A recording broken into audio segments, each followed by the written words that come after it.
જય અવધૂત. નવનાથ ધામની પાવન ભૂમિ પર બિરાજમાન બ્રહ્મલીન પરમ પૂજ્ય સદગુરુ શ્રી સાનિદાદાના ચરણોમાં મારા સાષ્ટાંગ દંડવત પ્રણામ. અને જેમના નેતૃત્વ હેઠળ ધૃતિમાન નાથ સંપ્રદાયની ધજા વિશ્વફલક પર લહેરાઈ રહી છે અને પોતાના વિવિધ સંકલ્પો દ્વારા પરમ પૂજ્ય શ્રી સાનિદાદાના સેવા કાર્યોને નવો વેગ આપી રહ્યા છે એવા સંકલ્પ ધ્યેય શ્રી વિશ્વવંદનીય પરમ પૂજ્ય શ્રી છોટે દાદાના ચરણોમાં મારા કોટી કોટી નમન. આપણે ગણપતિ મહોત્સવ ખૂબ જ રંગેચંગે મનાવ્યો. ગણપતિ વિસર્જનનો આખો કાર્યક્રમ યુટ્યુબ પર આપણે લાઈવ કર્યો હતો અને ઘરે બેઠા બેઠા સૌ નાથભક્તોએ એ કાર્યક્રમને આનંદથી જોયો. તો આપ સૌ પણ યુટ્યુબ ચેનલ અવશ્ય સબસ્ક્રાઈબ કરી લો અને બેલ આઇકોન ખાસ દબાવી લો, જેથી આવા કોઈ પણ કાર્યક્રમો જ્યારે લાઈવ કરવામાં આવે તો આપને તરત જ નોટિફિકેશન મળી જાય અને આપ એ કાર્યક્રમનો આનંદ ઉઠાવી શકો. આશ્રમમાં થતી વિવિધ પ્રવૃત્તિઓ અને ઉત્સવોના કાર્યક્રમો આપણે લગાતાર યુટ્યુબ અને ફેસબુક પર લાઈવ કરતા રહીશું, તો સૌ કોઈ આ બાબતની નોંધ લે. હવે શરદ પૂર્ણિમા નજીક આવી રહી છે અને આપ સૌ જાણો છો કે શરદ પૂર્ણિમા પર નવનાથ ધામનો ઘારીનો પ્રસાદ કેટલો પ્રચલિત છે. તો આપણા માટે શુભ સમાચાર છે કે ઘારી માટે આપણે નોંધણી ચાલુ કરી દીધી છે. ઓફિસના ટેબલ ઉપર આપ પોતાની ઘારી નોંધાવી શકો છો. કોઈએ મંડળ દીઠ નોંધાવી હોય તો પણ મંડળ દીઠ નોંધાવી શકો છો. અન્ય માટે ઘારી લઈ જવી હોય અને નોંધાવી હોય તો પણ આપ નોંધાવી શકો છો. પોતે ખાવો, બીજાને ખવડાવો અને આજુબાજુ પણ ખવડાવો. આ વખતે ઘારીની કિંમત રાખી છે 1 કિલોના 510 રૂપિયા. તો આ ખૂબ જ નજીવી કિંમત છે. તો વહેલા તે પહેલાંના ધોરણે નોંધણી કરવામાં આવશે, તો સૌ કોઈ આ વસ્તુ ધ્યાનમાં રાખે. તારીખ 30 સપ્ટેમ્બર છેલ્લી તારીખ રાખવામાં આવી છે. તો 30 સપ્ટેમ્બર સુધીમાં સૌ કોઈ પોતપોતાના ઘારીનો ઓર્ડર નોંધાવી દે અને સત્વરે નોંધાવે, તો આ એક વસ્તુ ખાસ ધ્યાનમાં રાખે. આજનો ભંડારો ભગુભાઈ લલ્લુભાઈ પટેલ અષ્ટગામ તરફથી છે. તો પૂજ્યશ્રીની કૃપા એમના પર વરસતી રહે એ જ પ્રાર્થના. નવરાત્રના ભંડારા ખાતે વિવિધ અનેક ક્ષેત્રે યોગદાન આવી રહ્યું છે. તો એ સૌનો પણ ખૂબ ખૂબ આભાર. એમના નામ હું અહીં વાંચું છું. ઈલાબેન અરવિંદભાઈ ચૌધરી બેડકુવાદુર, 20 કિલો ચોખા, 20 કિલો જુવાર, 15 કિલો ભીંડા, 30 કિલો ઘઉં. સુમિત્રાબેન મિશ્રાભાઈ ચૌધરી બેડકુવાદુર, 30 કિલો ચોખા. શાંતુભાઈ ચૌધરી વેડછી, 20 કિલો સૂકા ચોખા, 25 કિલો તુરિયા. દીપકભાઈ લાલ કળવાળા, 20 કિલો ઘઉંનો લોટ, 15 કિલો ચોખા. દમયંતીબેન જયારામ પટેલ ભીનાર, 10 કિલો ચોખા. પ્રદીપભાઈ ચૌધરી અંધાત્રી, 18 કિલો તુરિયા. યુલાભાઈ ચૌધરી બેડકુવાદુર, 30 કિલો ચોખા. હવે આજના દિને પરમ પૂજ્ય છોટેદાસના નમ્ર વિનંતી છે કે આજની વિચાર ગંગા પ્રવાહિત કરે. જય હો.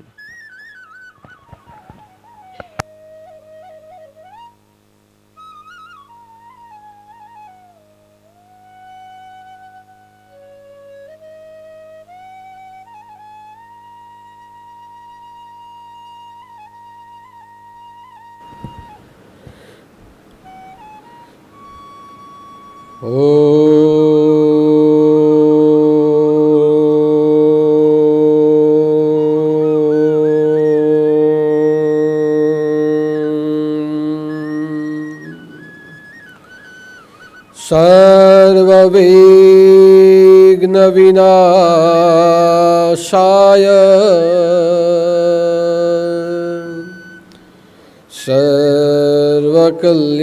સર્વકલ્યાણ હેતવે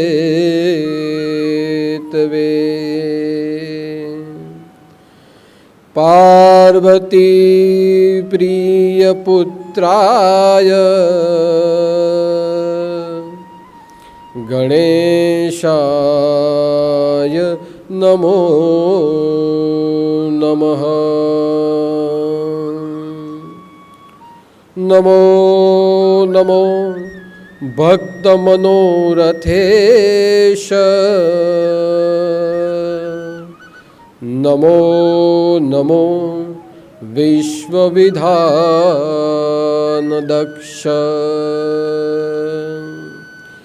नमो नमः दैत्यविनाशहेतो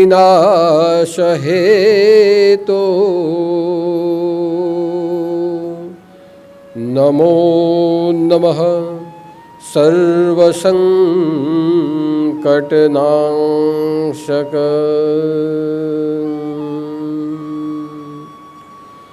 बोलिए गणपति गजानन भगवान की जय। बोलिए आद्य शक्ति जगदम्बा भवानी मात की जय। बोलिए इष्ट देवता नवनाथ 84 सिद्धों की जय। सदगुरु देव की जय। अवधूत चिंतन श्री गुरुदेव दत्त सदगुरु देव की जय। नवनाथ चिंतन श्री गुरुदेव दत्त अलख निरंजन। आदेश आदेश आदेश। गणपति बाप्पा मोरया मंगल मूर्ति। मोरया।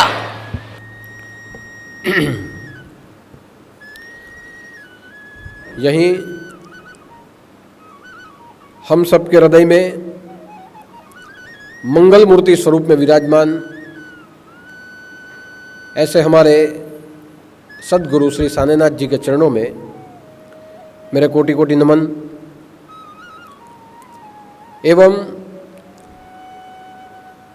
जो देवता परमार्थ स्वरूप है, जो देवता विश्व का पालन करने में प्रवीण है, जो सदा भक्तों के मनोरथ पूर्ण करने वाले हैं, हमारे जीवन में आने वाले सभी प्रकार के विघ्नों का जो नाश करने वाले हैं और जो दैत्यों का विनाश करने वाले हैं, ऐसे भगवान श्री गणेश जी के चरणों में गणेश उत्सव के पर्व हेतु, भाद्रपद माह के गुरुवार के पर्व हेतु मेरे कोटि कोटि नमन। और जो भी भक्त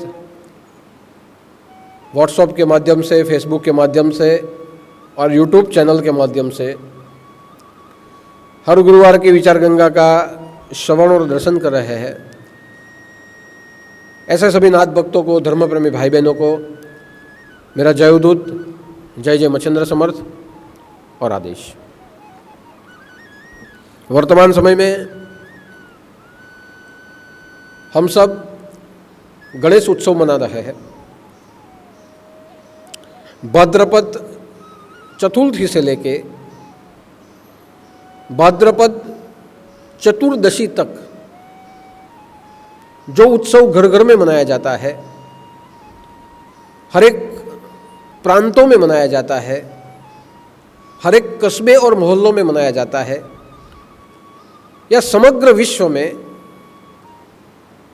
जिस उत्सव को आनंद और उल्लास से मनाया जाता है, वह उत्सव गणेश उत्सव है। और गणेश उत्सव के पर्व में हम सब सुबह शाम भगवान श्री गणेश जी की मंगल मूर्ति की पूजा करते हैं, आराधना करते हैं, उन्हें नैवेद्य समर्पित करते हैं और उनकी कृपा प्राप्त करते हुए हमारे जीवन के जितने भी मनोरथ है वो साकार करते हैं। जैसे मनोरथ साकार हो जाते हैं, वैसे अपने आप ही हमारे जीवन के प्रत्येक विघ्न दूर हो जाते हैं। हमें आरोग्य प्राप्त होता है, हमें आयुष्य प्राप्त होता है, हमें धन संपत्ति प्राप्त होती है, हमारे जीवन में यश और बल की प्राप्ति होती है, हमें हमारे जीवन में प्रतिष्ठा प्राप्त होती है। यह सब संपदा जब हमारे जीवन में हमें प्राप्त हो जाए तो मेरा मानना है कि हम जीवन में सर्व रूप से सुखी हो जाते हैं। और इसीलिए जो जीवन में सुख करता है और जिनका सानिध्य हमारे जीवन में दुख हरता है, वैसी मूर्ति भगवान श्री गणेश की है। हमारे सनातन धर्म में और सनातन धर्म के सभी सभ्यों के घर में या जीवन में भगवान गणपति रग रग में विराजमान है। इसलिए आप देख सकते हैं कि जब भी हम हमारे जीवन के विवाह कार्य करें, हमारे नए घर के भूमि पूजन के कार्य करें, हमारे नए घर के वास्तु का निर्माण करें, या हमारे व्यवसाय के संदर्भ में हम जो भी कुछ नया स्थापित करें, वो सभी की शुरुआत श्री गणेश पूजा से ही होती है। साथ साथ हमारे जितने भी हिसाब किताब हम लिखते हैं, वह हिसाब किताबों में भी सबसे पहले श्री गणेश लिखा जाता है और हमारे सभी व्यवहार के हिसाब किताब हम लिखते हैं। हमारे जीवन में जब जब हमारे ऊपर विघ्न आए तो हम बारंबार भगवान गणेश की प्रार्थना करते हैं, उन्हें दुर्वा मोदक चढ़ाते हैं, उनकी आरती गाते हैं और हमारे जीवन में आने वाले विघ्नों को दूर करने के लिए उनको प्रसन्न करते हैं। यह केवल एक परंपरा ही नहीं है, या यह केवल एक शास्त्र ही नहीं है, लेकिन यह हमारे जीवन की एक दैनिक प्रणाली है। और इसलिए कहा जाता है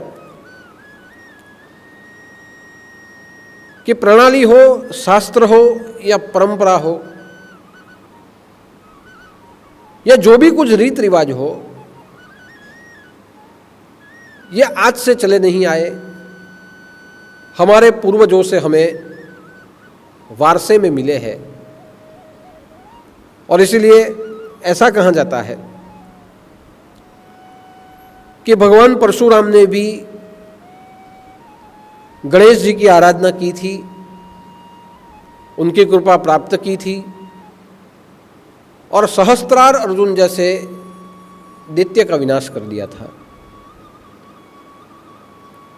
ऐसा भी कहा जाता है कि जब भगवान श्री कृष्ण के ऊपर साम्यंतक मणि के चोरी का आरोप लगा,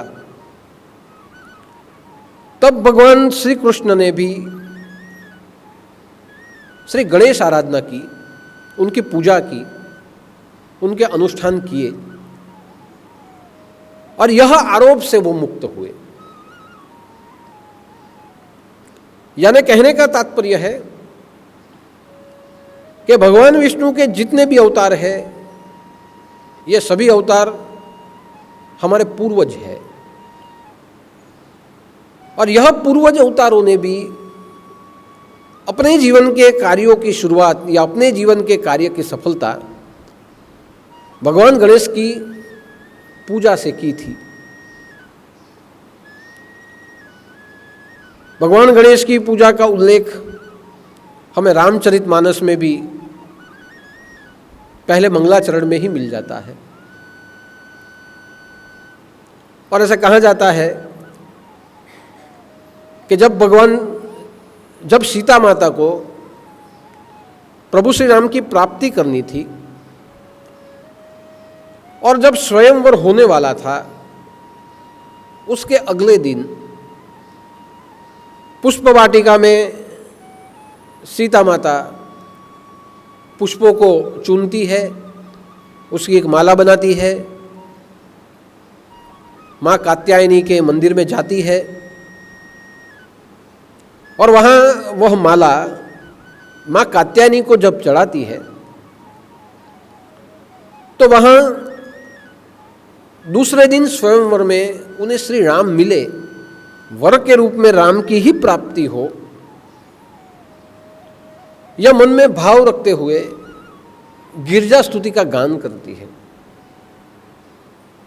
और वह गिरिजा स्तुति का जब वो गान करती है तब उसमें गाती है कि जय जय गिरिवर राज किशोरी, जय महेश मुख चंद्र चकोरी, जय गज बदन सडानन माता, जगत दामिनी दुति सुत गाता।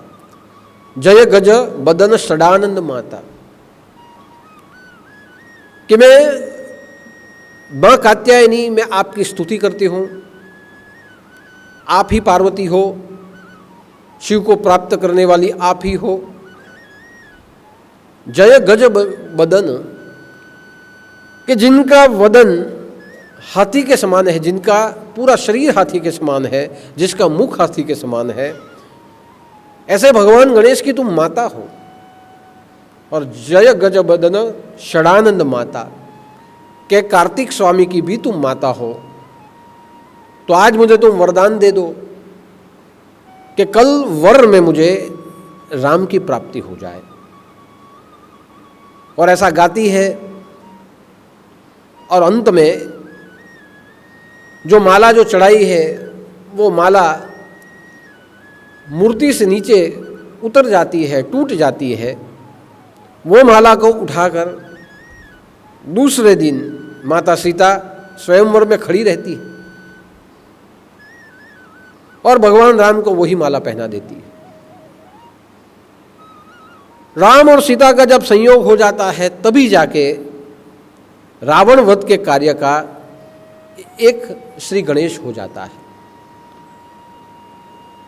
तो मेरा कहने का तात्पर्य है कि भगवान विष्णु के जितने भी अवतार थे, ये सभी अवतार हमारे पूर्वज अवतार हैं और उन्होंने भी भगवान गणेश की वंदना करते हुए दैत्यों का नाश किया था, धर्म की स्थापना की थी, संस्कारों का सिंचन किया था।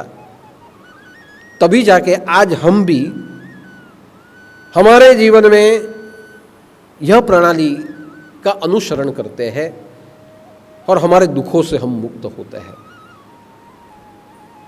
मृदगल ऋषि, कश्यप ऋषि, च्यवन ऋषि, विश्वामित्र, वशिष्ठ ऋषि, ऐसे सभी सप्त ऋषियों ने भी अपने तपाचरण की शुरुआत भगवान गणपति की वंदना से की थी। इसलिए कहा जाता है कि भगवान गणपति मंगल मूर्ति है, मंगल करते हैं। भगवान गणपति सुख करता है, हमें सुख भी देते हैं। भगवान गणपति विघ्न हरता है, हमारे जीवन के विघ्नों को हरते हैं। तो विघ्नों को हरना, उसका अर्थ क्या हुआ? आपत्तियों से हमें मुक्त कर देना। संकट को नाश करना, उसका अर्थ क्या हुआ? संकटों से हमें मुक्त कर देना। दुख हरता का मतलब क्या हुआ? कि दुखों से हमें मुक्त कर देना। तो यहां भगवान गणपति की भूमिका हमारे जीवन में हमें मुक्ति मार्ग के ऊपर ले जाती है।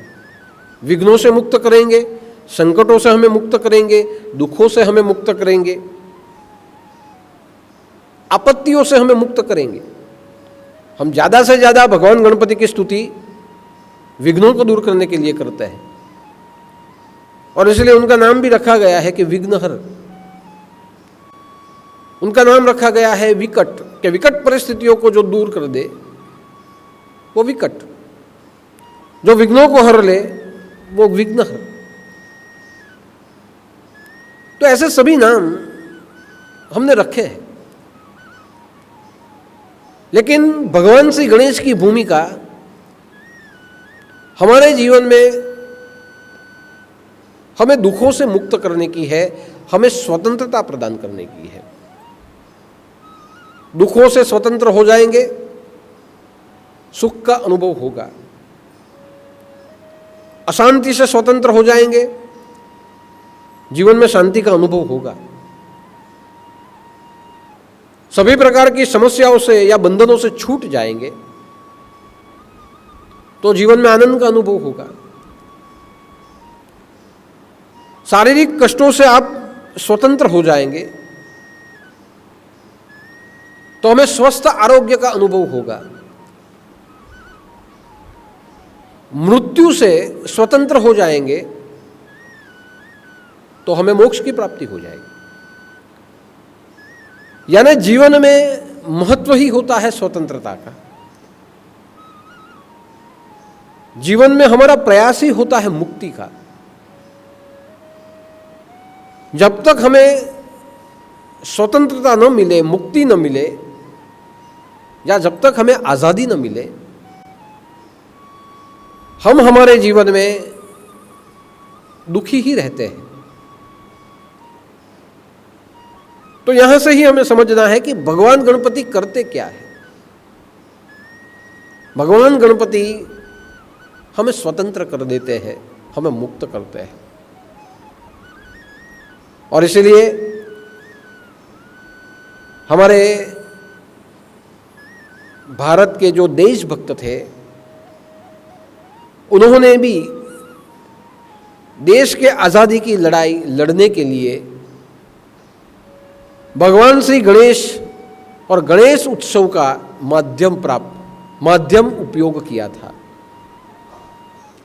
ऐसा कहा जाता है कि सन 1893 में जब लोकमान्य तिलक राष्ट्र सेवा का प्रचार प्रसार और आंदोलन कर रहे थे, उनके साथ लाला लजपत राय भी थे, बिपिन चंद्र पाल भी थे, ऐसे सभी बड़े बड़े नेता, राष्ट्र सेवक या आंदोलन में जुड़े थे। उस समय पर अंग्रेजों ने प्रतिबंध लगाया था कि कोई भी सभा भर नहीं सकता, कोई भी एकत्रित हो नहीं सकता, कोई भी आंदोलन कर नहीं सकता। तो लोकमान्य तिलक ने सोचा कि अब क्या करें। देश को स्वतंत्र करने की लड़ाई ये जन जागरण की लड़ाई है, जन संगठन की लड़ाई है, जनशक्ति की लड़ाई है। और संघ शक्ति कलियुगे, यह विचार को केंद्र में रखते हुए आगे बढ़ने की ये लड़ाई है। तो क्या किया जाए। तो उनके मन में विचार आया कि भाद्रपद महीने में ये जो 10 दिन का गणेश उत्सव आता है, क्यों न यही गणेश उत्सव को प्रोत्साहित किया जाए, बड़े से बड़े विस्तार के रूप में उसे मनाया जाए, बड़ा पंडाल किया जाए, भजन पूजा आरती वहां की जाए, और यही माध्यम को साथ में रखते हुए हम सभी इकट्ठा हो जाए और भगवान श्री गणेश के सानिध्य में ही देशभक्ति के आंदोलन चलाए जाए। और यह आंदोलन की शुरुआत पूना में लोकमान्य तिलक ने गणेश उत्सव के माध्यम से की थी। और उस समय पे प्रत्येक जगह पे पूजा पाठ के बहाने लोगों को एकत्रित किया गया, भजन किए गए, और वहाँ बैठे हुए आगे की योजना, आंदोलन की योजना क्या करनी है उसका निर्माण किया गया। और वहीं से श्री गणेश हुआ कि देश को स्वतंत्रता मिले। उस कार्य के लिए श्री गणेश गणेश उत्सव से किए गए थे और वो सफल भी हुए। हमने देखा कि बाद में 60 सालों में हमारे राष्ट्र को आज़ादी मिली, स्वतंत्रता मिली, हमें मुक्ति मिली। तो ये राष्ट्र को स्वतंत्र करने के कार्य में भी भगवान श्री गणेश माध्यम रूप में है। और इसलिए जनगण नायक जनगण अधिनायक जय है भारत भाग्य विधाता। ये जो लिखा गया वो किसी और रूप में लिखा गया है, लेकिन हमें आध्यात्मिक रूप से अगर समझना हो, धार्मिक रूप में अगर समझना हो, मार्मिक रूप से अगर समझना हो, तो ये जो भी कोई पंक्ति लिखी गई है वो केवल और केवल भगवान श्री गणेश जी के संदर्भ में ही साकार हो सकती है। जन गण मन अधिनायक जय है भारत भाग्य विधाता। उसका अर्थ यही होता है कि जन गण मन अधिनायक, जो पूरे राष्ट्र के अधिनायक है, सबके मन के स्वामी है और जिनके नेतृत्व में हम सब स्वतंत्र भारत के लिए युद्ध कर रहे हैं, लड़ाई लड़ रहे हैं, वो भाग्य विधाता केवल श्री गणेश जी है। मेरे हिसाब से ये पंक्तियां भगवान श्री गणेश के संदर्भ में ही अनुरूप बैठती है। हाँ, लिखी गई थी किसी और कारण से, लेकिन उसका अगर भावार्थ उठाना हो और वास्तविकता पीछे जाके देखी जाए सन 1893 में, तो यही हो सकता है। और नाम भी है गणपति, तो गणपति का अर्थ ही होता है गण यानी समूह और पति यानी समूह का संचालन करने वाला। पूरे समूह के ऊपर जिसका नियंत्रण है, पूरे समूह का जो संचालन करता है, पूरा समूह जिसके पीछे चलता है, या पूरे समूह का जो सबसे आगे रह के नेतृत्व करता है, वो नेतृत्व करने वाली बुद्धि, उसे कहा जाता है गणपति, उसे कहा जाता है गणनायक, उसे कहा जाता है गणाध्यक्ष। भगवान श्री गणेश का नाम गणाध्यक्ष भी है।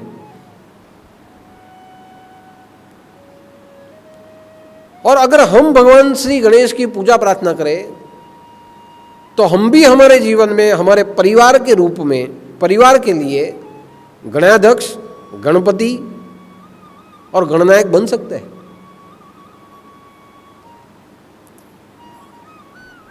और अध्यात्म तो ऐसे कहता है कि ये हमारा जो शरीर है वो भी क्या है, एक समूह है, इंद्रियों का समूह। उसमें आंख भी है, मुंह भी है, कान भी है, नाक भी है, हाथ पैर भी है। ये इंद्रियों का समूह है। लेकिन जब तक ये इंद्रियों का समूह मन कहे नहीं, तब तक कुछ करता भी नहीं है।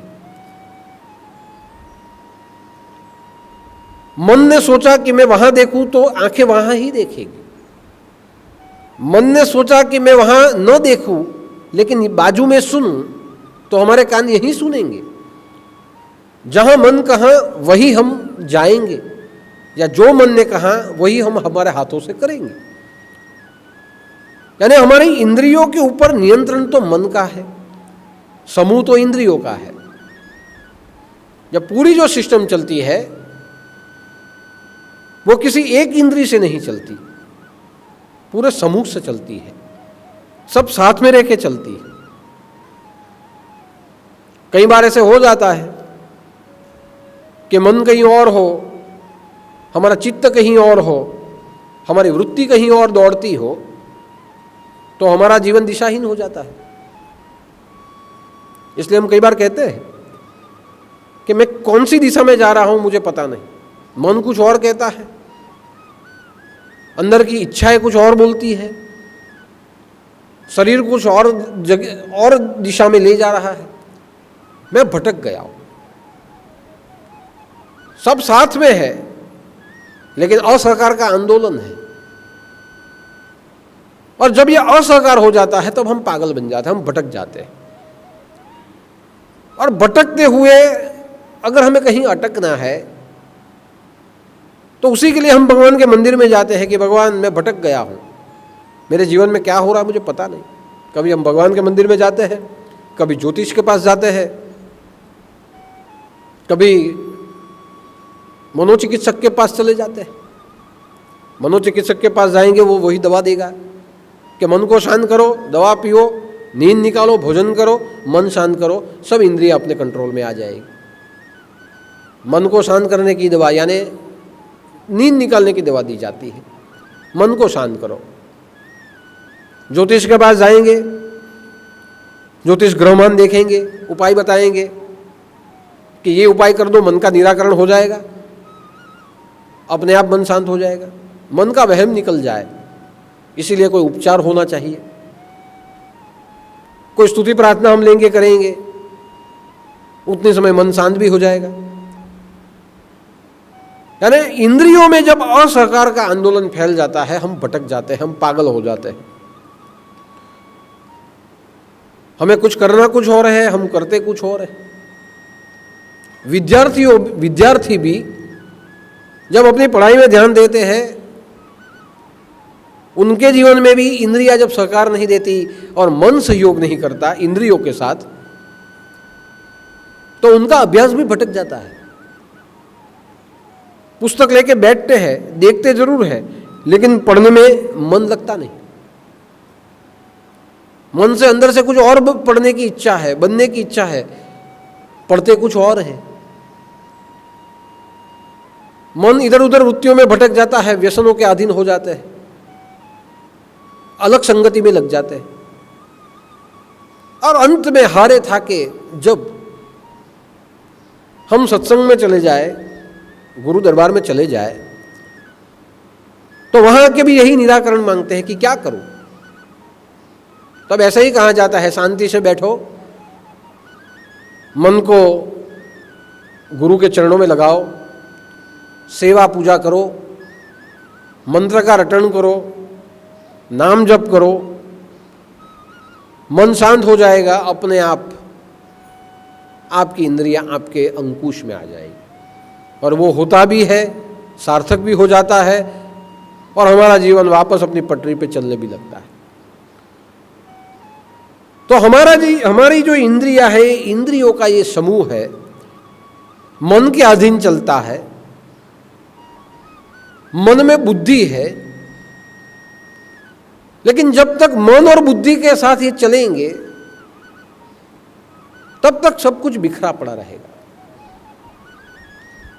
तो हमारे जीवन में सबसे पहले हमें स्वयं हमारी इंद्रियों के ऊपर नियंत्रण लाते हुए, मन को काबू में करते हुए, हमारे आत्मभाव को जब हम नहीं जगाएंगे, तब तक हम गणपति नहीं बन पाएंगे।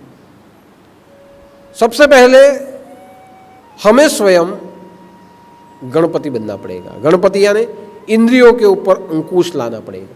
ये मन से नहीं होगा, बुद्धियों से नहीं होगा, ये होगा आत्मभाव से। आत्मभाव जब जगेगा, जब ज्ञान प्रकट हो जाएगा, बुद्धि अपने आप स्थिर हो जाएगी। बुद्धि स्थिर हो जाएगी, मन का विलय हो जाएगा, अपने आप हमारी इंद्रियां योग्य दिशा में आगे बढ़ेगी, संकल्प रूप वो धारण करेगी। इसलिए सबसे पहले भगवान गणेश जी हमें ही प्रेरणा देते हैं कि अगर संसार में सुख रूप से जीना है, आपको स्वयं गणपति बनना पड़ेगा। आप स्वयं गणपति बनेंगे, अपने परिवार के लिए आप गणनायक हो जाएंगे। अपने परिवार के लिए गणनायक बनेंगे, अपने समाज के लिए आप गणाध्यक्ष बन जाएंगे, और पूरे समाज को, पूरे परिवार को योग्य दिशा में आप ले जाएंगे। इसलिए भगवान गणेश का नाम रखा गया गणपति, जिन्होंने पूरे आंदोलन का संचालन गुप्त रूप से किया। और उसका एक अर्थ है हमारे जीवन में भी भगवान गणपति की अगर कृपा हो तो हमारा जीवन भी भटकेगा नहीं, सही रूप से आगे बढ़ेगा। इसलिए बारंबार भगवान गणेश की पूजा की जाती है। ऐसा कहा जाता है कि भगवान गणपति बुद्धि के देवता है। भगवान गणपति की पूजा करेंगे तो बुद्धि, हमारे जीवन में बुद्धि हमें प्राप्त होगी। अगर हमें बुद्धि ही मिलती रहे तो आपको लगता है कि बुद्धि से सब हो जाएगा? ज्यादा बुद्धि ये विनाश का कारण है। जीवन जीने के लिए जो हमें चाहिए, जितनी बुद्धि चाहिए उतनी भगवान ने सबको दी है। जीवन जीने के लिए जितना भी चाहिए, जितनी बुद्धि चाहिए उतनी हमें सबको मिली है। कैसे बोलना है, कैसे क्या करना है, ये सबको हमें बुद्धि दी गई है। हमें तो क्या, प्राणियों में भी बुद्धि है कि अपना जीवन कैसे जिया जाए। इसलिए आपके घर के पशु होंगे, उन पशुओं को अगर आपने पाला होगा तो उन्हें पता है ये मेरा स्वामी है। उनकी बुद्धि उतनी तो चलती है कि ये मेरा स्वामी है, ये बुलाए तो मुझे जाना है, ये खिलाए तो खाना है। अगर उसमें कुछ हो तो उसका हमें रक्षण करना है। एक कुत्ता भी उतना तो जानता है कि उसके मालिक के ऊपर कोई उंगली उठाए तो कुत्ता भी खड़ा हो जाता है। एक गाय में भी उतनी बुद्धि होती है कि जो मुझे खिलाता है उसे मुझे दूध देना है। आप उसे चरने के लिए पूरे गांव में कहीं भी छोड़ दो, गाय अपने आप घूमती हुई शाम को अपने आप अपने मालिक के घर आ जाएगी। हम शायद नहीं आ पाएंगे, कहीं भटक गए तो हम वापस नहीं आ पाएंगे। हम भटक गए तो मोबाइल फोन से फोन करना पड़ेगा कि इतने बज गए, घर आ जाओ। कोई घर से बाहर निकल जाते तो अपनी पत्नी हमें फोन करती है, मिस कॉल मारती है, रात हो गई, घर आ जाओ, कहाँ बैठे हो। और जैसे कॉल आया वैसे कॉल को काट के फटाक से हम निकल जाते हैं। हमारे बच्चे रात रात में नहीं आते, हम मोबाइल फोन से फोन करते हैं, कहाँ है, आ जाओ। 8 बज गए नहीं आया, 10 बजे नहीं आया, क्या हो रहा है ये? हम चूक गए। पशु नहीं चूकते, गाय नहीं चूकती। आप गाय को छोड़ दीजिए, मैदान में घास चरना है वहां चरेगी, बराबर घड़ी देखिएगा आप। गौरज का जैसा समय हो जाएगा 5:30 बजे का या 6 बजे के आसपास का, गाय अपने आप बराबर घड़ी के कांटे को ध्यान में रखते हुए अपने मालिक के घर आती है और जहां बंधी जाती है वहां खड़ी रह जाती है। यह पूरा मैंने ऑब्जर्वेशन किया है कि गाय को जब छोड़ा जाए उसी के टाइम में वो जाएगी, बराबर घड़ी के कांटे के समय में वो आएगी। गाय को ढूंढने जाना नहीं पड़ेगा। तो उतनी तो प्राणियों में भी बुद्धि है कि वापस मालिक के पास जाना है। कुत्ते में भी बुद्धि है कि रात को मुझे जगना है, मेरे मालिक की सुरक्षा मुझे करनी है। चिड़िया जो होती है, चिड़िया में भी इतनी बुद्धि होती है कि अगर आप उसको दाना डालो तो बराबर घड़ी के समय पे वो उसी समय पे आके वहां अपनी आवाज देगी कि मैं आ गई हूं, मुझे दाना दे दो। आपको घड़ी नहीं देखनी पड़ेगी, वो आवाज आपको देगी। घड़ी आप देखना, बराबर उसी समय पे वो आएगी। कौवा, जिस कौवे को आप रोटी देते हो, वो कौवा अपने आप उस समय पे आएगा और खिड़की में बैठे हुए वो चिल्लाएगा। पशुओं को पता है, उन्हें भी उतनी बुद्धि तो है कि हमें कैसे व्यवहार और कैसे वर्तन करना है। लेकिन मनुष्य को जो बुद्धि मिली है, मनुष्य ने इतनी सारी बुद्धि अपने आप कमा ली है कि मनुष्य अपना नुकसान अपनी बुद्धि से करता है। कोई आदमी गुनाह कर दे और हम क्या कहें, गुनाह कर दिया, भूल से हो गया। कभी भूल से कुछ नहीं होता। गुनाह करने वाला अपने बुद्धि से ही गुनाह करता है। आप देखिए, बड़े बड़े फ्रॉड होते हैं, लाखों रुपए के फ्रॉड होते हैं। ये सब जो पेपरों में आता है, ये फ्रॉड बुद्धि से ही तो होते हैं। अगर इतनी बुद्धि होती ही नहीं तो आप किसी को ठग कैसे सकते थे? करोड़ों रुपए किसी के ठगे जाते हैं, बैंकों में करोड़ों रुपए की लोन उठाई जाती है, पूरी पूरी बैंक खत्म हो जाती है। ये जितने भी फ्रॉड होते हैं बिना बुद्धि से तो होते नहीं। ज़्यादा बुद्धि, अपना भला करने की ज़्यादा बुद्धि दूसरों का नुकसान कर देती है और बाद में खुद का भी नुकसान हो जाता है। दारू पीने वाला दारू पिए, घर में मारपीट करे, हम लोग उसे कहेंगे क्यों दारू पी के मारपीट करता है? जो कोई लोग होंगे या जो खुद पीता होगा और वो कहेंगे, उसका बचाव करते हुए कहेंगे उसमें ऐसा था, उसने पिया हुआ था इसलिए उसको पता नहीं चला। क्यों पिया हुआ था और पता नहीं चला? કોઈ બહુ પીએ ત્યારે આપણે કહીએ, આપણે ખીજવાઈએ ત્યારે કે કહેવાવાળા કે મારામારીઓ થાય, લડાઈને આવે, આમ તેમ થાય, આપણે પૂછીએ પીધેલું હતું, પીધેલું હતું ખરેખર. બાકી આ માણસ આવું નહીં કરે, પીધેલું ને એટલે ભૂલથી થઈ ગયું. કોઈ દાડો બને એવું પીધેલો માણસ ભૂલ કરે? ના ના, પીધેલું હતું બચારાથી ભૂલથી થઈ ગયું. પીધા પછી તો અક્કલ વધારે ચાલે છે માણસને. પીને બૈરીને મારવાનું, પીધેલો હતો એટલે ભૂલથી મરાય છે. કેવી રીતે? મારવા માટે જ પીવામાં આવે છે. તોફાનો થાય છે, પીને તોફાન થાય છે. બુદ્ધિ વધારે જોરથી ચાલે છે. આ પીવાથી બુદ્ધિ વધારે જોરથી ચાલે છે. અને આપણે બચાવ લઈએ, ભૂલમાં થઈ ગયું, પીધું એટલે થઈ ગયું. પીવાની તો અક્કલ છે ને, એને ખબર છે કે પીધા પછી ભૂલ થઈ જાય છે તો पिए છે કેમ? तो उसका अर्थ क्या हुआ?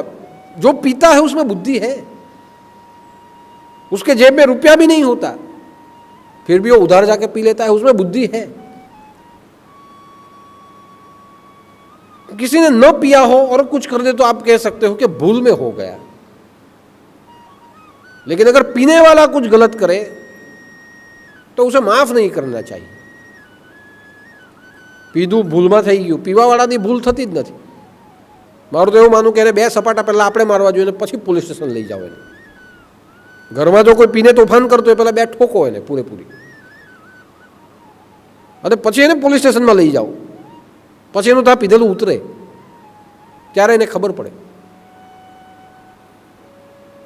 तो जो नशा करते हैं अपनी अति बुद्धि से करते हैं, जो फ्रॉड करते हैं अति बुद्धि से करते हैं, जो गुनाह करते हैं अपनी अति बुद्धि से करते हैं. तो मनुष्य को जो बुद्धि मिली है वो बुद्धि जब असुर रूप में चली जाए तो उसी से नुकसान पूरे विश्व का होता है. आज हम स्वयं देखें कि मनुष्य में इतनी बुद्धि आई, बड़े बड़े घर बनाने के लिए, बड़ी बड़ी इमारत बनाने के लिए उसने पूरे पर्यावरण को नष्ट कर दिया. मैं अच्छी तरह से रह पाऊं, बड़े मकान में रह पाऊं, सुविधापूर्वक रह पाऊं, उसमें उसने पूरे विश्व के वृक्षों को काट दिया. अपनी बुद्धि, इतनी बुद्धि उपयोग किया, पूरे विश्व के वृक्षों को काटा. आज देखिए, आज का दिन ओजोन दिवस, ओजोन डे, कि जितने वृक्ष बढ़ेंगे उतना ओजोन का स्तर बढ़ेगा, उतना प्रदूषण कम हो जाएगा. ये दिन क्यों रखे जाते हैं? उसको हम संभालें. ओजोन डे आना ही नहीं चाहिए. हमारी पूरी संस्कृति को वन वाली संस्कृति थी, जंगलों की संस्कृति थी.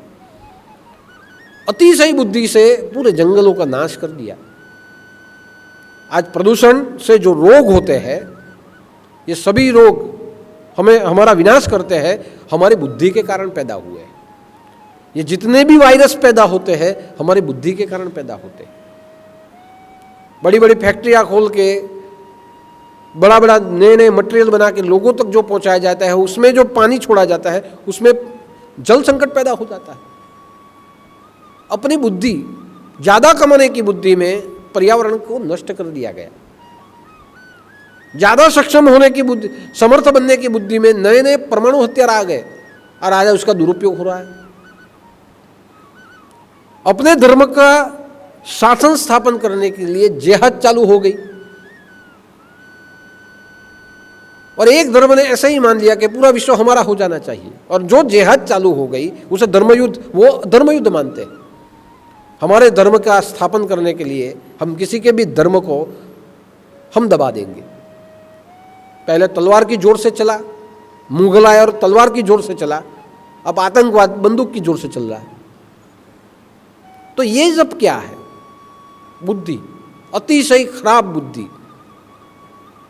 जो आतंकवादी पकड़े जाते हैं उसका जब पेपर में आता है कि उसका नाम क्या है, वो क्या पढ़ा हुआ है, आप देखिए, कोई सॉफ्टवेयर इंजीनियर होगा, कोई हार्डवेयर इंजीनियर होगा,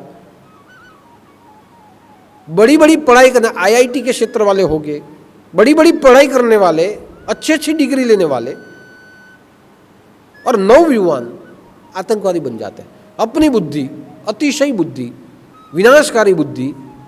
आज पूरा विश्व भ्रांति में जी, घबराहट में जी रहा है। तो ये आसुरी बुद्धि जब ज्यादा बन जाए तो मेरा तो मानना है कि भगवान बुद्धि के दाता है, बुद्धि देते हैं, और भगवान से ज्यादा बुद्धि मान के ये जो विनाश होता है, तो मेरा मानना है कि भगवान कभी बुद्धि प्रमाण में ही देते हैं।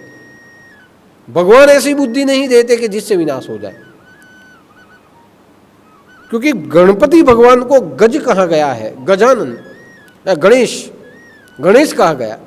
तो गणेश के पहले दो शब्द आप ले लीजिए तो उसके ऊपर कहा गया है कि ग ज्ञानवाचक और अण परब्रह्मवाचक। ग का अर्थ होता है ज्ञानवाचक, अण का होता है ब्रह्मवाचक।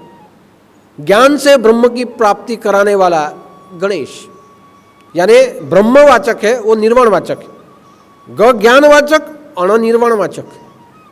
ज्ञान से निर्वाण होता है। प्रत्येक समस्या का समाधान ज्ञान से होता है। रोग का समाधान दवा के ज्ञान से होता है। तो निवारण ज्ञान लाता है, निर्माण ज्ञान करता है, बुद्धि नहीं करती। बुद्धि से भी ऊपर है ज्ञान। भगवान ज्ञानवाचक है, ज्ञान देते हैं। जब आप गणेश शब्द बोलो तो ग से ज्ञान मिलता है, बुद्धि नहीं मिलती। बुद्धि तो हमारे अंदर होती ही है, लेकिन जो हमारी बुद्धि है उसमें ज्ञान मिलता है। और बुद्धि में जब ज्ञान आए तो अण निर्वाणवाचक, सभी वस्तुओं का निर्वाण और निर्माण दोनों वो कर देता है।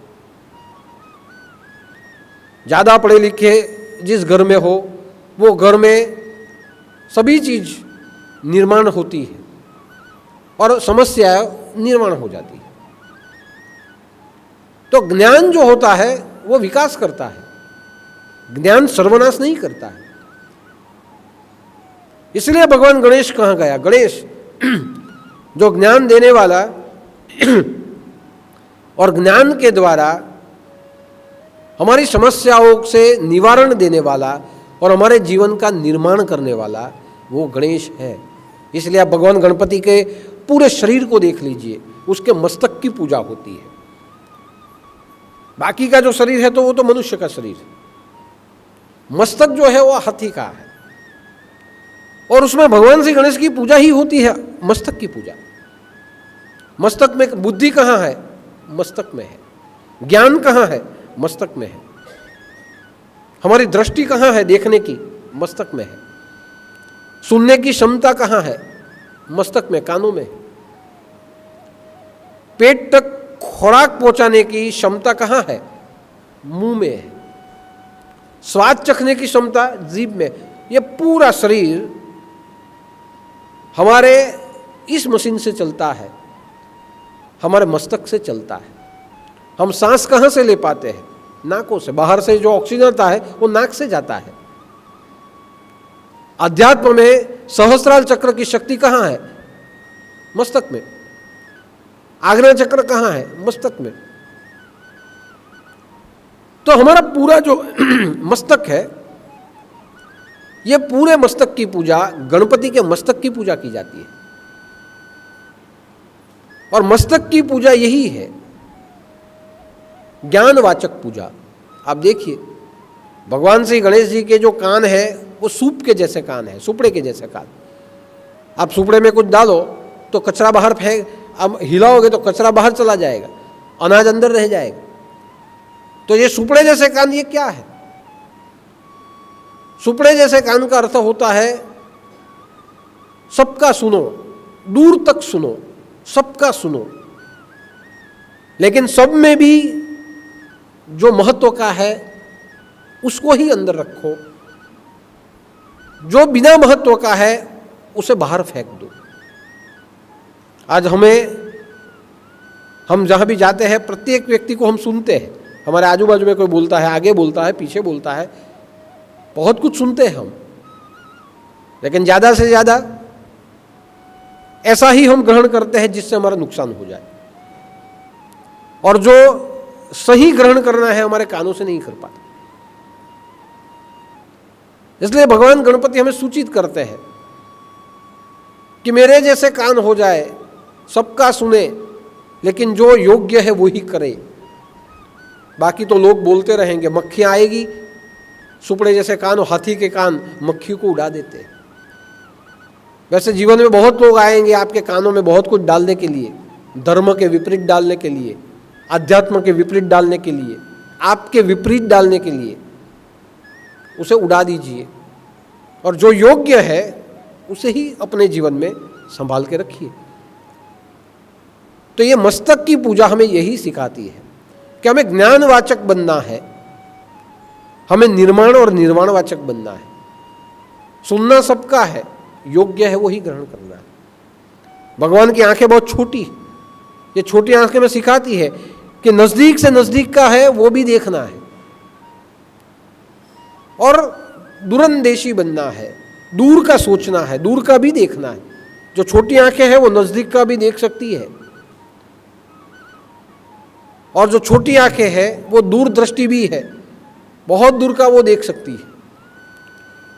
इसलिए हमें हमेशा नजदीक का भी देखना है और दूरंदेशी, दूरदृष्टि, दूर का भी देखना है। नजदीक का अगर देखेंगे और दूर का भी देखेंगे तो वर्तमान और भविष्य दोनों हम समझ पाएंगे, क्या सही है और क्या आगे जाके गलत हो सकता है।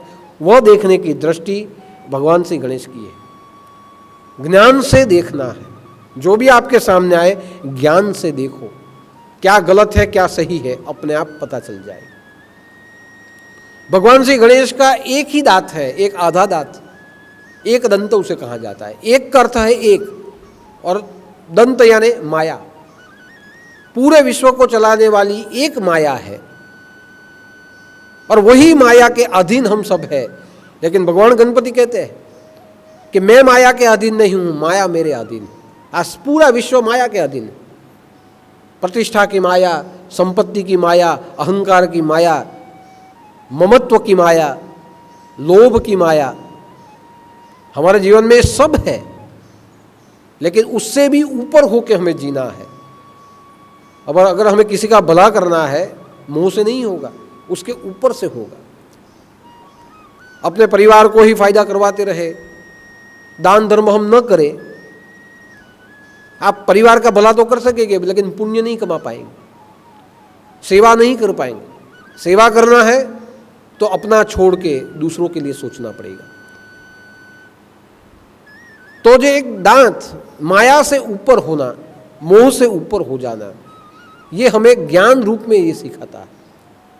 भगवान श्री गणेश की सूंड है, ये सूंड दूर का सूंघ लेती है, बहुत दूर का भी उसे वो सूंघ लेते हैं। तो आने वाली आपत्तियों को पहले ही सूंघ लेना।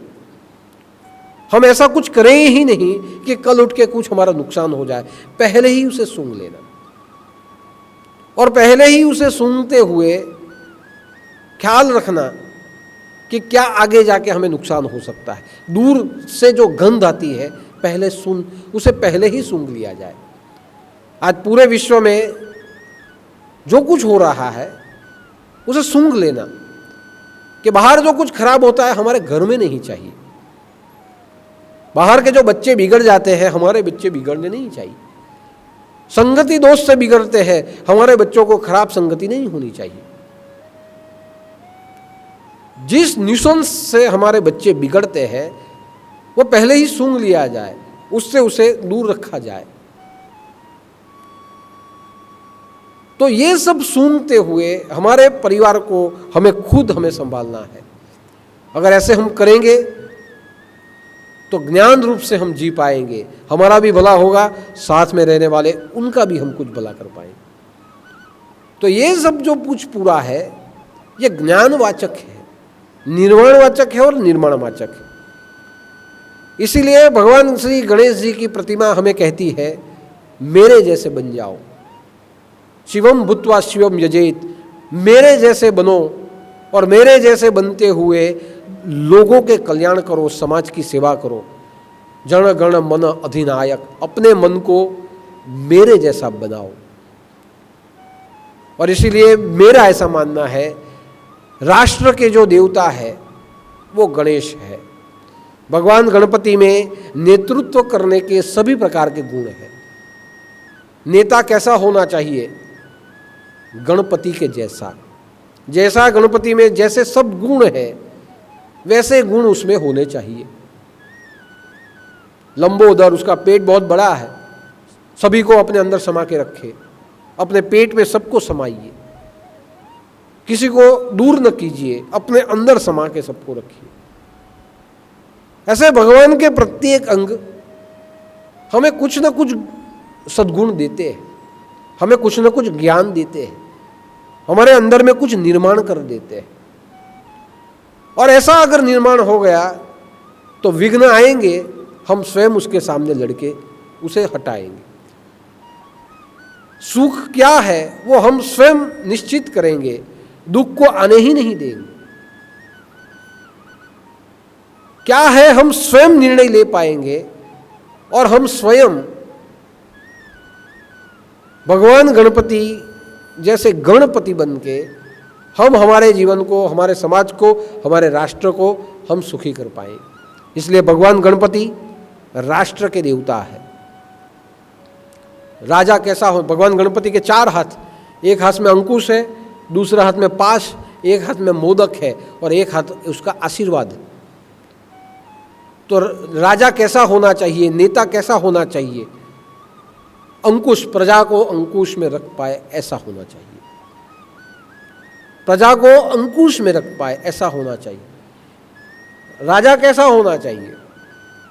उसके हाथ में पाश, अपनी प्रजा पे संकट आए, अपने पास से वो संकट को खींच ले, ऐसा राजा होना चाहिए। राजा कैसा होना चाहिए? मोदक, मोदक का अर्थ होता है संस्कृत में आनंद, जो अपनी प्रजा को आनंद में रखे, खुद दुख सहन करे, अपनी प्रजा को मोद में रखे, आनंद में रखे, ऐसा राजा होना चाहिए। प्रजा हिते राजा हितम, कि प्रजा के हित में राजा का हित हो जाए। प्रजा सुखी तो राजा सुखी, प्रजा हंसती रहे, आनंद में रखा जाए, ऐसा राजा होना चाहिए जो प्रजा को आनंद दे। और एक हाथ है आशीर्वाद, राजा कैसा होना चाहिए? जो प्रजा को सब कुछ दे, उन्हें आनंद भी दे, उन्हें सुविधा भी दे, उन्हें भोजन भी दे, उन्हें सुरक्षा भी दे, उन्हें सांत्वना भी दे। आशीर्वाद, ऐसा राजा होना, देने वाला होना चाहिए। आज हम किसी को भी बिठाए, हमें कुछ मिलता नहीं। आप देखिए आज सत्ताधीश जैसे भी बैठे, प्रजा को कुछ मिलता नहीं, उन्हें ही मिलता है, सबके भाव बढ़ते हैं। प्रजा सुखी कहाँ हुई? आनंद में कहाँ रह पाई? तो शासक ऐसा होना चाहिए। पहले के शासक ऐसे आते थे कि जो गणपति के जैसे थे, जिसके पास चारों चीजें थी। राजा कैसा होना चाहिए? चारों वर्णों को साथ में रख पाए वैसा होना चाहिए। ब्राह्मण, क्षत्रिय, शूद्र, वैश्य, ये जातिवाद होना ही नहीं चाहिए। सभी जाति के लोगों को, वर्णों के लोगों को अपने हाथ में रख पाए, समान रूप से रख पाए, ऐसा राजा होना चाहिए। राजा कैसा होना चाहिए? चारों दिशा में उनका ध्यान हो, चारों दिशाओं सुरक्षित रहे, ऐसा राजा होना चाहिए। हमें भी ऐसे ही हमारे घर में होना चाहिए। ऐसा भगवान गणपति राष्ट्रदेव बन के हमारे सत्ताधीशों को भी सिखाते हैं। अगर सत्ताधीशों में उनके पास से कुछ सीखने की बुद्धि हो तो भगवान गणपति से बहुत कुछ सीखा जा सकता है। तो ये पूरा चरित्र भगवान गणपति का है। और भगवान गणपति का चरित्र ऐसा है जो हमें जीवन में स्वतंत्र करे। हजारों साल पहले काशी का जो क्षेत्र था, वो काशी का क्षेत्र असुरों के सानिध्य में था, अंकुश में था। 2 असुर हो गए, एक नरांतक और दूसरा हुआ देवांतक। ये दोनों असुरों ने तपस्या करी और भगवान शिव से वरदान मांगा। देवांतक ने वरदान मांगा कि मैं स्वर्ग की प्राप्ति करूं, और नरांतक ने वरदान मांगा मैं पृथ्वी और पाताल की प्राप्ति करूं। सब जगह पे उनका राज हो गया। इंद्र, विष्णु, ब्रह्मा, गंधर्व, ये जो सब थे कहीं कहीं जाके गुफाओं में बैठ गए। जितने भी ऋषि थे वो भी गुफाओं में चले गए। प्रजा त्राहिमाम त्राहिमाम होने लगी। तब जाके कश्यप ऋषि और उनकी पत्नी अदिति ने भगवान से प्रार्थना की कि इस प्रजा को संकट से मुक्त करने के लिए आप जन्म ले, मेरे द्वारा जन्म ले। और अदिति ने 100 साल तक तप किया। भगवान गणेश प्रसन्न हुए और भगवान गणेश ने कहा मैं आपके घर में पुत्र के रूप में पैदा हो जाऊं। बाद में भगवान गणेश सतयुग में पुत्र के रूप में पैदा हुए और पैदा होते ही धीरे धीरे असुरों के संहार का कार्य उन्होंने चालू किया। उस समय पे काशी क्षेत्र पर, काशी को राजधानी माना जाता था देवों की, तो काशी क्षेत्र के ऊपर ये दोनों दैत्य का राज था। काशी के राजा आए, गणेश जी को कहा कि आप आइए और हमारी नगरी को इनसे मुक्त कराइए। भगवान गणेश जी रास्ते में जाते जाते जितने भी असुर आए उनका संहार करते करते करते काशी क्षेत्र में पहुंचे। वहां देखा तो प्रजा भयभीत थी। देवांतक और नरांतक का राज चलता था और काशी तो भगवान शिव की नगरी है और काशी में हजारों देव देवता निवास करते हैं। अब क्या किया जाए? तो भगवान गणेश वहां रहे, वहां की प्रजा को जागृत किया और वहां की प्रजा में हिम्मत भरी कि अगर आपको काशी चाहिए, वापस देवताओं का राज्य चाहिए, तो आप मेरे साथ जुड़े, हम सब साथ में मिलकर उनके साथ लड़ेंगे। और पूरी सेना तैयार की और पूरी सेना तैयार करते हुए नरांतक को चुनौती भेजी कि युद्ध में आए।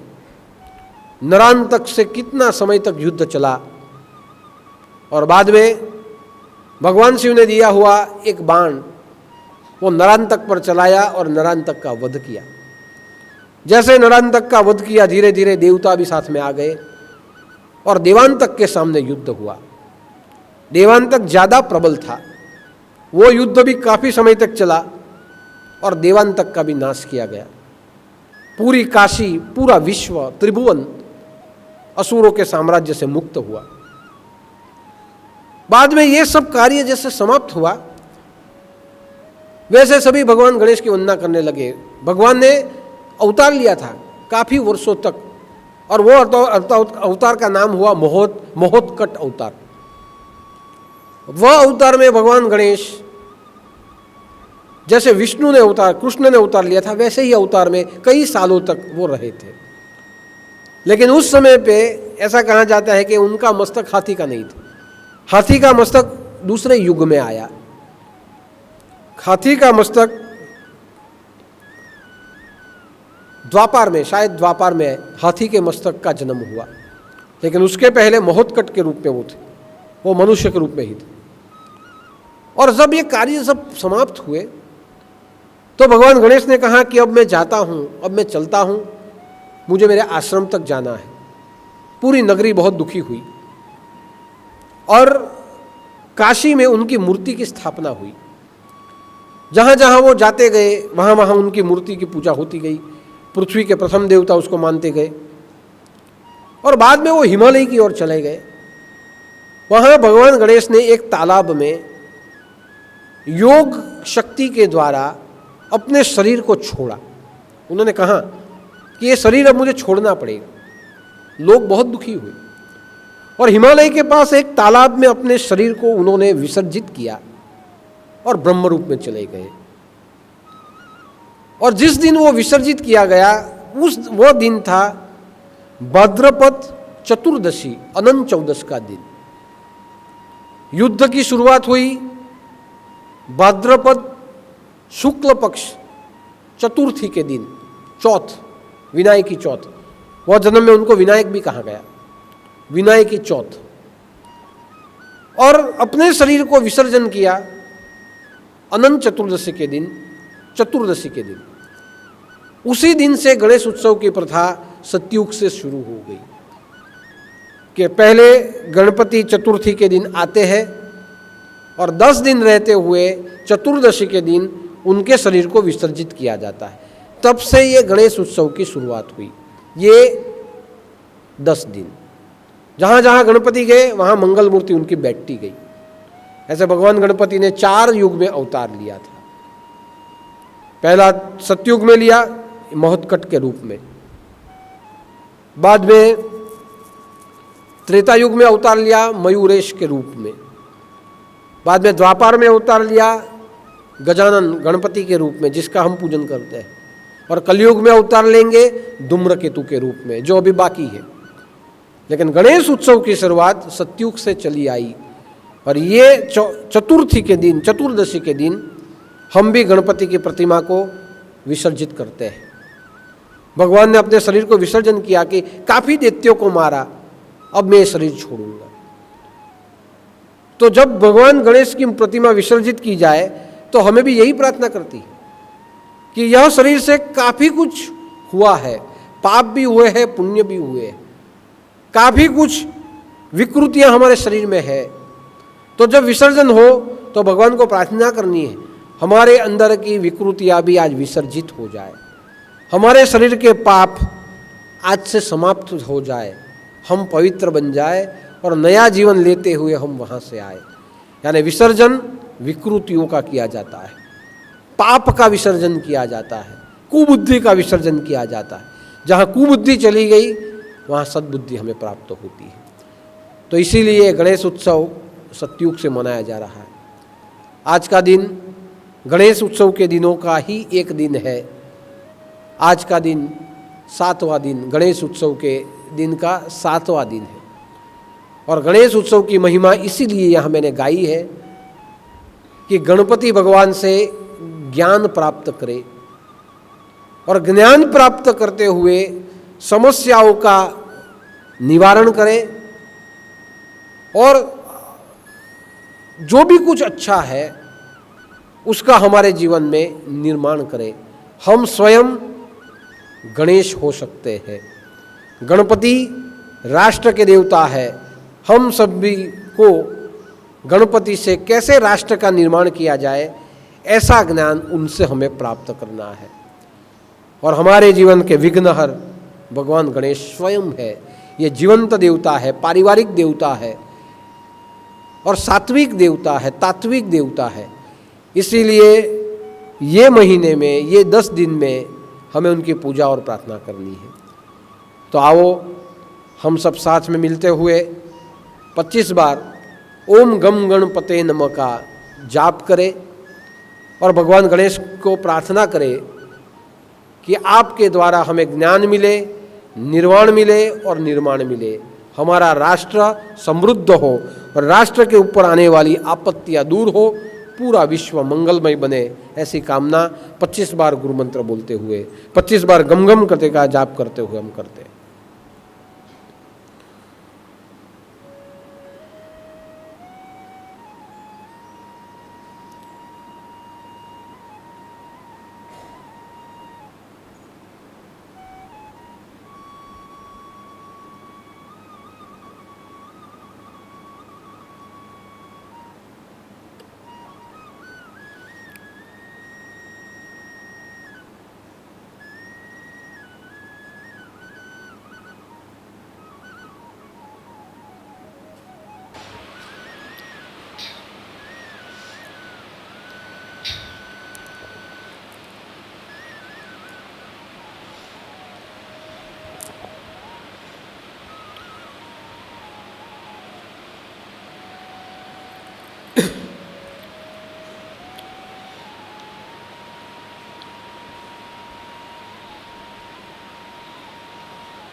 विघ्नेश्वराय वरदाय सुरप्रियाय लंबोदराय सकलाय जगत्पिताय नागाननाय स्तुतियज्ञविभूषिताय गौरीसुताय गणनाथ नमो नमस्ते।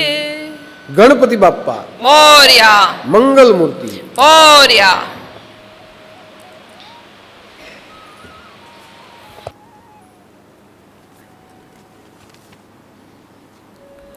आज का भंडारा भगुभाई लल्लूभाई पटेल अष्टगाम की ओर से, उनके परिवार की ओर से किया गया है।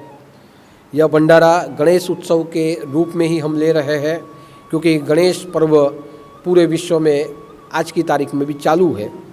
इसलिए आज के भंडारे में दाल चावल, सब्जी में कठोर चौली और टमाटर, रोटी, प्रसाद में लड्डू और अचार है। और यही भोजन आज भी हर जगह पे पहुंचाया जाएगा। तो आज का भंडारा जिनकी ओर से किया गया है, उनके परिवार के लिए भी भगवान श्री गणेश को प्रार्थना करता हूं, जीवन के विघ्न दूर हो जाए और सुख समृद्धि और शांति उनके जीवन में सदा उन्हें प्राप्त हो, ऐसी उनके लिए मैं कामना करता हूं। साथ साथ जैसे गणेश उत्सव गया, विसर्जन आप सब ने ऑनलाइन देखा और ऑनलाइन सब ने विसर्जन देखा। काफ़ी समय तक सब जुड़े रहे, हर बार यहाँ आते थे, इस बार वहाँ बैठे हुए आपने लाभ लिया। तो ऐसे लाभ आपको हमेशा के लिए मिलते ही रहेंगे और वहाँ से भी आप सब जुड़े रहोगे। विसर्जन यहाँ जब किया गया चालू था और यहाँ सब लाठी डाव होते थे, मैं थोड़ा गिर गया। तो ऑनलाइन जिन्होंने देखा उन सब ने बहुत फ़ोन किए, तुरंत फ़ोन आ गए कि दादा को कैसा है, क्या हुआ, कुछ हुआ नहीं। और देखते ही देखते 8-10 बॉटल और ट्यूब मेरे पास आ गई, दवा लगाओ आप ठीक हो जाएंगे। तो ये सब प्रेम वहाँ देखते हुए भी आपने रखा और तुरंत फटाफट सबने फ़ोन कर दिए। जिनके पास जिनका फ़ोन नंबर था वहाँ से फ़ोन आ गए, बाहर इंडिया के बाहर से फ़ोन आ गए कि दादा को लगा नहीं, गिर नहीं गए ना, कुछ नहीं। तो मैं आपको इतना ही कहना चाहता हूँ, मुझे कुछ हुआ नहीं, भगवान गणपति के सामने गिरा था इसलिए मुझे कुछ हुआ नहीं। और मैं तो ऐसे मन से मानता हूँ कि अगर आप किसी को कोई आपत्ति आई होगी या आने वाली होगी, भगवान ने मेरे ऊपर उसे डालते हुए आपकी आपत्तियों को दूर किया है। यानी कुछ हुआ नहीं, कुछ भी हुआ नहीं। जिस उस दिन मैं जैसे था, मैंने उठ के वापस मैं लाठी के दाव खेला भी हूँ, आज भी तंदुरुस्त हूँ, 2-2 घंटे हर रोज मैं चलता भी हूँ, आज आपके सामने मैं बैठा भी हूँ। कोई और गिरता तो फ्रैक्चर हो जाता था, मेरे गिरने से न मुझे कुछ हुआ न ये टाइल्स को कुछ हुआ, किसी को कुछ नहीं हुआ। मारे कोई चिंता नहीं करो। और હવે મહેરબાની કરીને કોઈ દવા અને કોઈ ટ્યુબ આપતા નહીં તો એટલી બધી ભેગી થઈ ગઈ છે કે મારે પાછી તમને લોકોને આપવી પડે કે લે તું તને વાગ્યું ને તો તું આ લગાવ ને તને વાગ્યું તો આ લગાવ. મારે કંઈ થયું નથી, લાડુ ખાઈને હું પણ તંદુરસ્ત છું. માટે બધા નિશ્ચિંત રહો. બસ આવો ને આવો પ્રેમ દૂરથી અને નજીકથી બધા એકબીજાને આપણે આપતા રહીએ. બીજી વાત, શરદ પૂર્ણિમા માટે ઘારીના પ્રસાદનું આયોજન કર્યું છે. દર વર્ષેની જેમ આ વર્ષે પણ ઘારી ચોખ્ખા ઘીની મળશે બધાને. તો અહીંયાથી પ્રસાદ લાવો પણ અને બીજાને પણ ખવડાવો. 510 રૂપિયા આપણે કિલોનો ભાવ રાખ્યો છે. બજારનો ભાવ આના કરતાં ઘણો બધો વધારે હશે. આપણે કોઈ વેપારી પ્રવૃત્તિ કરવી નથી, પણ મારી ઈચ્છા એવી છે કે આપણી સંસ્કૃતિ આપણે ટકાવવી છે. શરદ પૂર્ણિમાના દિવસે બધા બીચ ઉપર જાય અને ખાઈ પીને બધા મજા કરે, દારૂ પણ પીએ અને ખાઈ પણ આપણું કલ્ચર બગાડે. એટલે આપણે એવી વ્યવસ્થા કરી કે શરદ પૂર્ણિમાના દિવસે અહીંયા આવવાનું, દૂધ પીવાનું અને ઘારી ખાવાનું. તો આ ઘારી ફક્ત તમારા માટે જ નથી. જો તમારે એ પ્રસાદ બીજા માટે લઈ જવો હોય તો ઘારી નોંધાવી દો. બધાને ઘારી મળશે. જેટલી જલ્દી નોંધાવો, જેટલી બને તેટલી પાડવાનો પ્રયત્ન કરીશ. પેલે વર્ષે આપણે 700 કિલો જેટલી ઘારી પાડેલી. આખા આ વિસ્તારમાં સૌથી વધારે ઘારી આપણા આશ્રમની હતી. બધા બહુ આવીને લઈ ગયા, પછી પણ આવતા ગયા, પણ ના પાડવી પડી કે હવે સ્ટોક નથી. પોલીસ સ્ટેશનમાંથી પોલીસો પણ આવતા હતા. હવે તમે વિચાર કરો, પોલીસવાળા કોઈ દિવસ પૈસા લઈને ઘરે ખરીદે? પોલીસવાળા આવતા હતા કે પૈસા લઈ લો પણ દાદા અમને ઘરે આપો. હવે અહીંયાથી જ સમજવાનું કે પોલીસ કોઈ દિવસ પૈસા લઈને ઘરે નહીં ખરીદે, પણ પોલીસવાળાની પણ ભાવના કે પ્રસાદ પૈસાથી લેવાનો. અમે પોલીસ સ્ટેશનમાં હું મોકલી પ્રસાદની ગાડી, તો ત્યાં પીએસઆઈએ બધાને બોલાવીને કીધું આશ્રમની ગાડી છે, પૈસા આપી દેજો, મફત નહીં લેતા, એમ કીધું પીએસઆઈ. હવે તમે વિચાર કરો કે આપણું આ જે બધું ચાલી રહ્યું છે બધાના પ્રેમ ભાવથી ચાલી રહ્યું છે.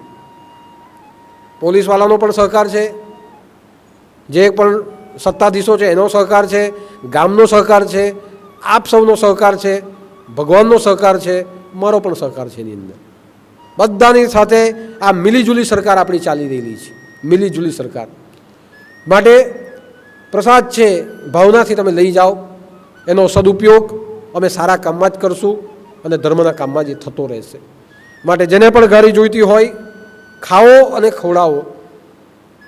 અને એટલું કહું કે ગારી ખાઈને પછી તમારું વજન કરાવજો, તમારું બધાનું વજન વધી જશે એવી મારી ધારણા છે અને એ સાચી પડશે. માટે ખાઓ પીઓ અલમસ્ત રહો. જેણે ગારી નોંધાવી હોય તાબડતોબ નોંધાવો, બધાને મળશે. तो आज के गुरुवार को बस इतना ही. आप सब सुखी रहे, तंदुरुस्त रहे, गणपति के उत्सव में मौज मस्ती करें, भगवान की पूजा करें और आप सबको भगवान लड्डू और मोदक भरपेट खिलाए, ऐसे भगवान के चरणों में आप सब के लिए मैं प्रार्थना करता हूँ. ओम पूर्णमदः पूर्णमिदं पूर्णात् पूर्णमुदच्यते पूर्णस्य पूर्णमादाय पूर्णमेवावशिष्यते. ओम शांति शांति शांति.